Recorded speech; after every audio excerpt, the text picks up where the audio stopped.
The next step we're going to do is we're going to add in controls to move our character.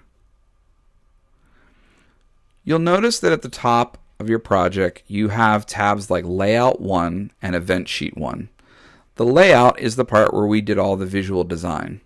Now we're going to move over to our event sheet, and when we click on that one, it's going to hide the layout and bring up, at this point, an empty event sheet.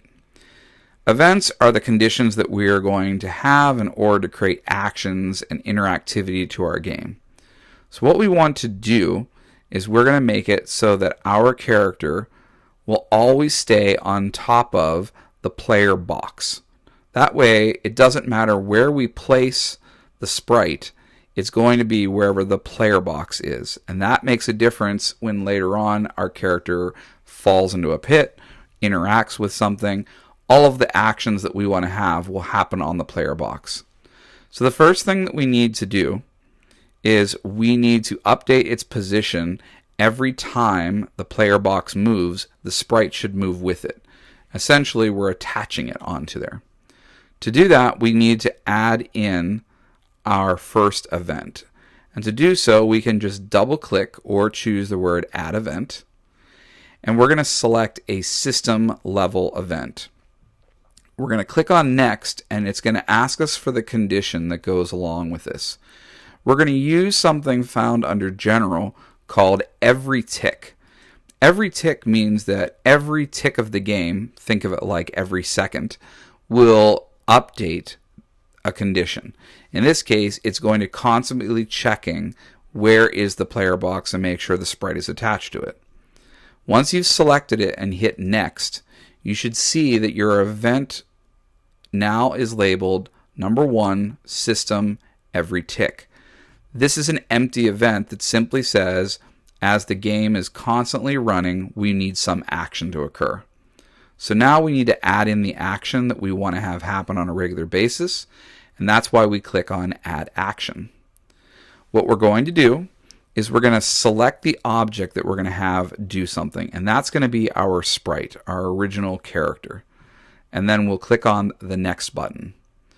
What we want to do is we want our character to sit in a particular position. So if we go down to Size and Position, we'll find one called Set Position to Another Object. And by selecting that and choosing Next, it will ask us what is the object you want it to be associated with. We'll click where it says Object and choose our player box and then select OK. We don't need to change anything else. We can simply hit Done.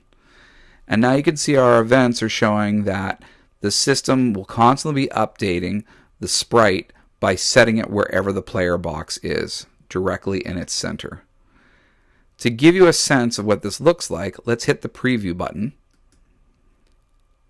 And you can see now that our character appears to be floating and animated slightly above this corner. Well, why is that? That's because in this particular example, we have created a game that has a player box that's floating up in this corner. If we were to place this box right here and then run it again, our character is now placed right next to the object where it was before.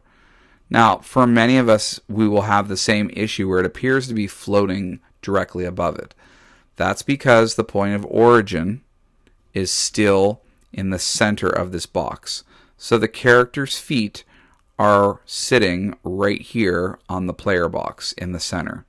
If we double click on our box, we can choose our point of origin, which is currently at the center, and like we did before, we'll right click, choose Quick Assign, and say Bottom. This will place our object's feet at the bottom of the green box. So if we close out and preview again, this time I'm going to put the box right here, and our character should appear on the left side of the screen directly where I placed the box. This is really helpful because this means that at any point in time, if I want to change the characteristics of my character, I don't have to delete it and start all over again. The player box is the thing that will have all the behaviors and actions associated with it, and the only thing I have to do is change the look of my character. It also means that my character could be placed off the screen, and it won't make a difference because it will always go to where the green player box is placed.